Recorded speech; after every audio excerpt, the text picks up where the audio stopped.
Hey, Sentence to Be a Hero fans, this is Chris Bolton. I'm coming in with a review of this week's episode of Sentence to Be a Hero, Defense Against Corruption at Murray Fortress Part 1. And yes, this is Part 1. Last week it made it seem like this entire episode was going to be more associated with an actual assault on the fortress, but this episode was more of a setup and character development, if you will. Now, before I do get into the content, do make sure you like, share, subscribe, turn on those post notifications. All that stuff really helps me out. And yes, we are starting off with what seems to be a really good interaction between Sav, the latest hero to be introduced to us, and a Galtil Knight. And they're just having a simple discussion talking about this guy's life, Sav, and how he was trained to be an assassin and how he views life and death.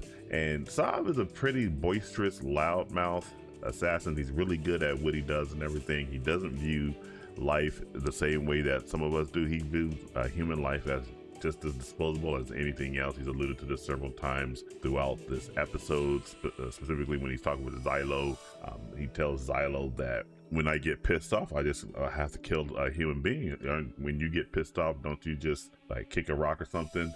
And Xylo has to come and tell him, hey, no, human beings are a little bit different. That's pretty much what he's talking about right here with this Galtil guard, talking to him about his views on his philosophy on humanity and things of that nature. And the guard really doesn't understand it. But that's when another guard comes off in here. And it's the same guard that was talking to Venetum, basically telling Venetum in the last episode, hey, because you tell the truth, you are a very dangerous man and we're going to sentence you to be a hero. And this same guard comes in and tells him that, hey, since you view life in such a fashion, death would not be a good punishment for you. And so what I'm going to do is I'm going to sentence you to be a hero. And you see the look on Sav's face right here. He doesn't want to be sentenced to be a hero either. Being sentenced to be a hero is basically living forever. And that's something that Sav really doesn't want to do or anything. So that's going on right there. But again, like I said, this entire episode was just a character development and a setup for the next week's episode. We do have some really good interactions here between Dota and Sav. Basically, Dota and Sav, they have superior eyesight. Sav's eyesight is even better than Dota's, and Sav's position in this hero troop, for lack of a better word, is he is a sniper and he can snipe things from a very far distance, and he's absolutely accurate. You'll see right here as he's zooming in with his sight right there, he can zoom in several hundred feet and can snipe things from a very far distance. And Xylo himself has said that Sav does not miss. He's never seen Sav ever miss once or anything like that. And you see right there what he says right here, particularly Sav, I've never seen him miss a shot. And so that's a really good character development between all of these characters right here. Then we come into town, and this guy right here, he is another he's a Ninth Order Holy Knight, captain of the Ninth Order. His name is Horde Sivios, and you will see that he is pacted to this goddess right here whose name is Pelmeri, and she looks like she might be the poison goddess. She's the ninth goddess, and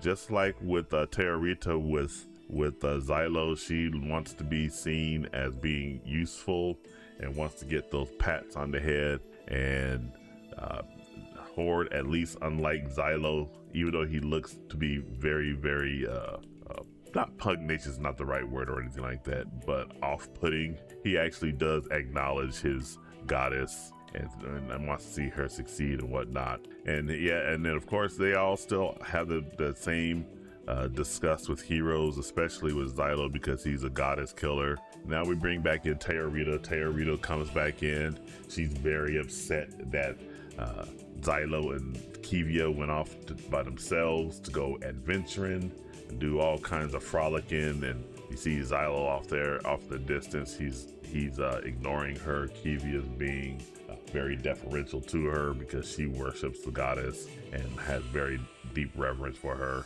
And you see here up at the top right here, Terrorita's begging Xylo to pat her on the head because Terrorita has said that Pelmeri has had her head patted 7 times and she hasn't even had her head petted once. So she really is working to get that pet off of there.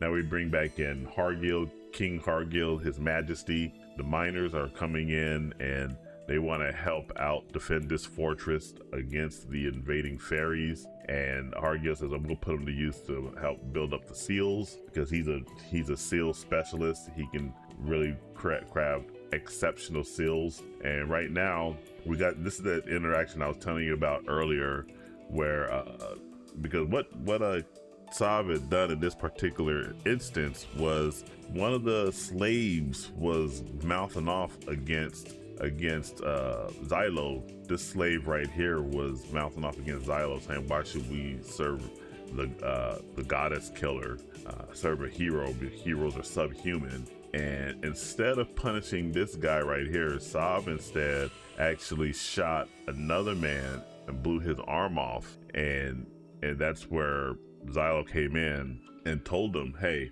we don't treat anybody like that again. These are humans. They're not disposable. They're not rock. You got to be more respectful of these kinds of people. And but of course, again, Saab does not understand, because he really doesn't want to get along with that.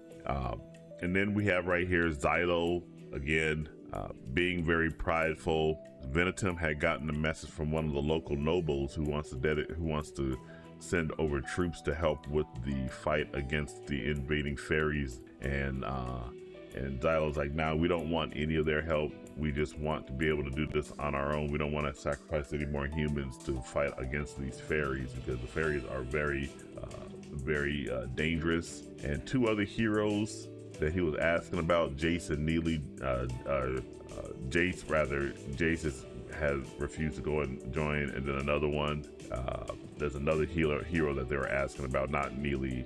Let's see right here, Rhino was the other one. Jace and Rhino. Jace won't sacrifice Neely. We don't know who Neely is. It sounds like Neely might be another goddess, but who knows? We gotta wait until that information comes forward. And then Rhino just simply ignored him and said, hey, neither one of them wanted to go ahead and join in this fight. And so right now, we are now towards the end of all of this. We got the invading fairies coming through. Everyone is fighting. But before I actually get over into that, remember in the prior episode that Venetum was punished for telling the truth about things that were happening inside of the kingdom right here. And he's bringing that same information up here with Xylo. Says, what if there is some humans who's actually fighting along with the demons, the fairies, and they worship these demon lords? And that's where Xylo comes in and says they'd have to be the shittiest scumbags alive if they're walking around. Well, lo and behold, during this invasion right here, they actually see that there are some humans that are mounted upon some of these demons. You see them right there. They're humans. So there are humans that it has been confirmed that there are now humans that are fighting on behalf of the demon lords, and they are attacking other humans because they want humanity to be wiped out. So this has actually been a pretty good episode for the most part. The really good interaction at the beginning between Saab and the Galtiel guards, and why he was sentenced to be a hero was pretty interesting. And seeing all the different personalities of all the heroes, Tatsuya, who's an otherworlder that is basically died so many times he's lost his mind, Xylo, who is the leader and very jaded about the world, King Hargill, who still has the tremendous reverence for his subjects, is what he calls people that follow him. We got Dota, Venetum, and the boisterous Zob. And then we end on this cliffhanger where we get some more world building about, well, there are obviously, just like in real life, not all humans all agree on the same things. In this anime, we see that not all humans agree on the same things here as well. So we have some humans that are fighting along with the demons, the demon lords, the fairies. And so next week's episode, hopefully part 2, will be more action oriented. It was good to get some of that action towards the end of this episode. Like I said, when it comes to something to be a hero, I want more action than story, but this story that was in this one was pretty good. So I'm gonna give this episode an 8 out of 10. What did you guys think about this episode? Jump down in the comments and let me know what you think. And make sure you like, share, subscribe, turn on those post notifications. All that stuff really does help me out. And remember, This is Chris Bolt signing off, and I will catch you guys in the next video. Take it easy.